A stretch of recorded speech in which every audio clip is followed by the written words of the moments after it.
Art and Tessia continued their journey into the unknown surroundings of the forest, with time passing quickly as their only measure of progress. After Tessia's initial anxiety and discomfort had faded, it became obvious she didn't know how to interact with Art. He, admittedly, was worried about his family and impatient to return home, which put him in a bit of a bad mood.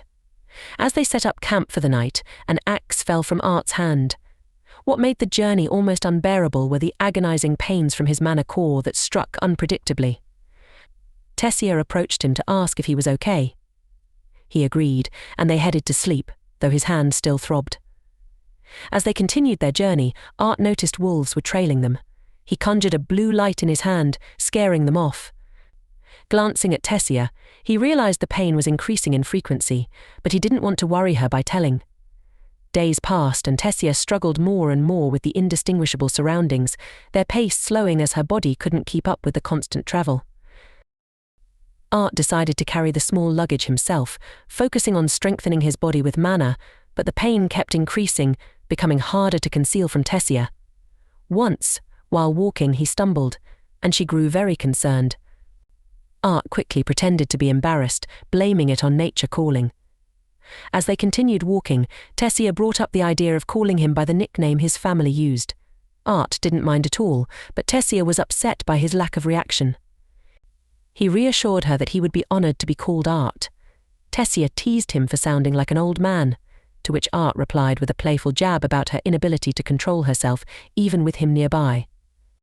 This led to a playful exchange where Tessia shut his mouth, but they both laughed it off. Tessia then spotted a symbol on a tree and excitedly pointed it out to Art, who saw it as just another part of the landscape. Despite their differing perspectives, they seemed to be connecting on a deeper level. Tessia placed her hand on several trees with the same symbol, declaring they had finally arrived. One tree began to glow, revealing the entrance inside. She entered and urged Art to follow. As they entered, Art stumbled, cursing teleportation gates for their unpredictability. Once steady, he took in the sight before him, a world that seemed almost pristine. Elves gazed at them with curious eyes, giving Art the impression of a place untouched by time. But even that word didn't quite capture the beauty of what lay before him. Suddenly, green lights appeared, and elves emerged, welcoming Tessia as if she were a royal princess. Art was utterly bewildered by this revelation. One of the elves explained that they had hurried there as soon as they detected the activation of the teleportation gate, and Tessia's parents were also present. Tessia's mother expressed relief at her daughter's safety. Among them stood an old man, whose name, Virion, Art recalled from history books as the former king of Manhwa, renowned for leading the last war against the humans of the Sapin kingdom. Art gently pushed Tessia towards her parents, and they embraced warmly, a reunion filled with joy and relief. Art anticipated that his parents would react similarly upon seeing him. Virion expressed his gratitude not as the king of Manhwa, but simply as Tessia's father, thanking Art for safely escorting her home. He then requested, in a tone that seemed gentle but left no room for refusal, that Art accompany them to their home to rest before recounting what had happened. Art graciously accepted the offer, recognizing the underlying expectation. Tessia surprised everyone by grabbing Art's hand, leaving her parents visibly shocked. She whispered to Art that there was much she wanted to show him. Art couldn't help but wonder if he had stumbled into some cheesy novel as Tessia led him into the castle.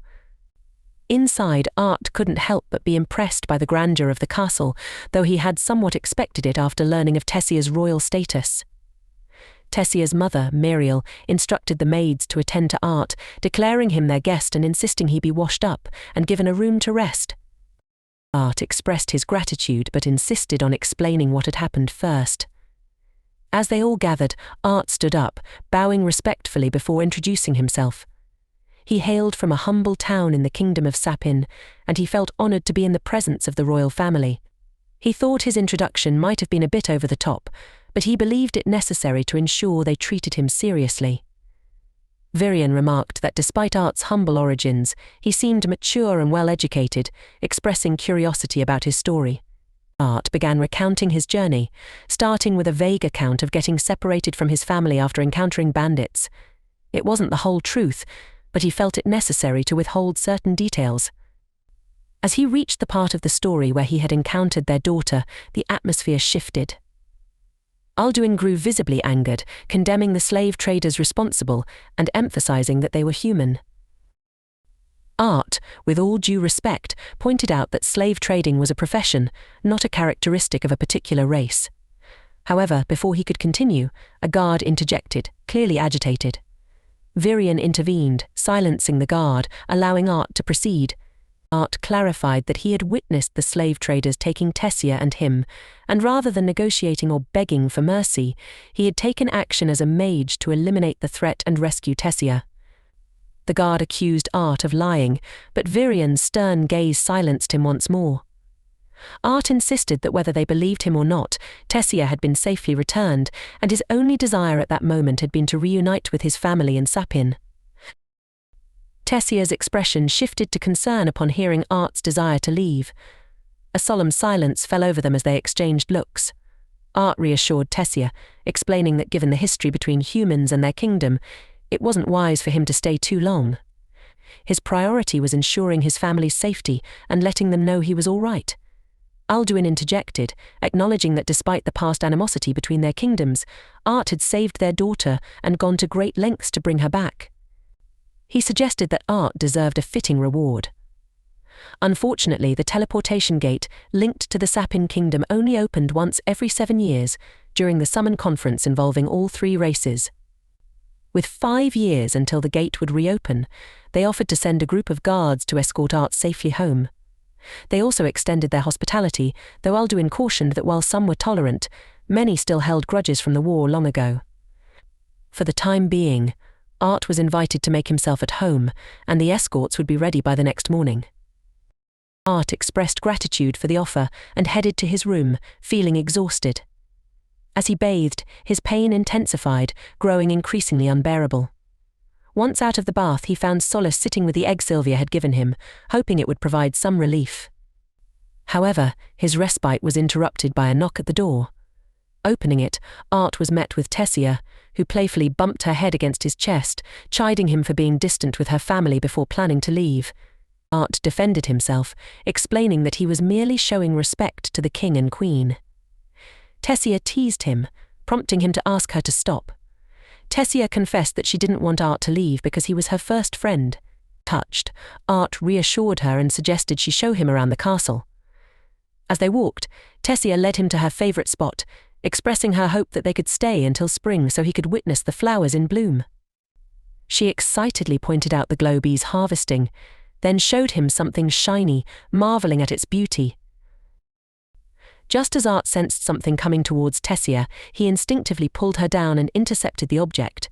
Reacting swiftly, he identified Virion as the culprit and confronted him, shocked that he would try to harm his own granddaughter. Virion nonchalantly remarked that the object would have left only a small mark, doubting its lethality. Art realized it was a fake knife and felt deceived. Virion commended Art's quick reflexes and instincts, noting that while his mana usage was mediocre, he could see how Art had managed to dispatch the slave traders. Art questioned Virion's sanity, bewildered by his actions. Tessia intervened, urging Virion to stop teasing Art. Virion explained that there was a reason for his actions. Art was intrigued, wondering what Virion meant. Virion revealed that it had been a while since he had met someone with Art's level of interest. Handing Art a wooden sword, he invited him to see what he had created. Art grabbed the sword and swiftly swung it at Virion, catching him off guard. Tessia watched in shock as blue rays emanated from Virion, deflecting Art's attack. Virion labelled Art as a scary little brat before engaging in battle. Despite Art's efforts, Virion's skill proved formidable. Virion disarmed Art, causing the sword to fall from his hand, but Art agilely caught it with his leg, continuing the fight. Art realized that even with his mana and strategic movements, he couldn't match Virion's prowess. Virion launched a surprise attack at Art's leg, attempting to make him fall, but Art countered, rolling faster and delivering a decisive blow to Virion's head. As the sword plunged into the ground, Art fell back, exhausted. Tessia rushed to their side, concerned. Virion acknowledged that perhaps he deserved Art's retaliation for underestimating him. Tessia didn't seem pleased with the outcome. When Virian suggested a round 2, Tessia pinched him, insisting he should go easier on Art. Virian gestured that if he went easier, Art might end up bullying him instead.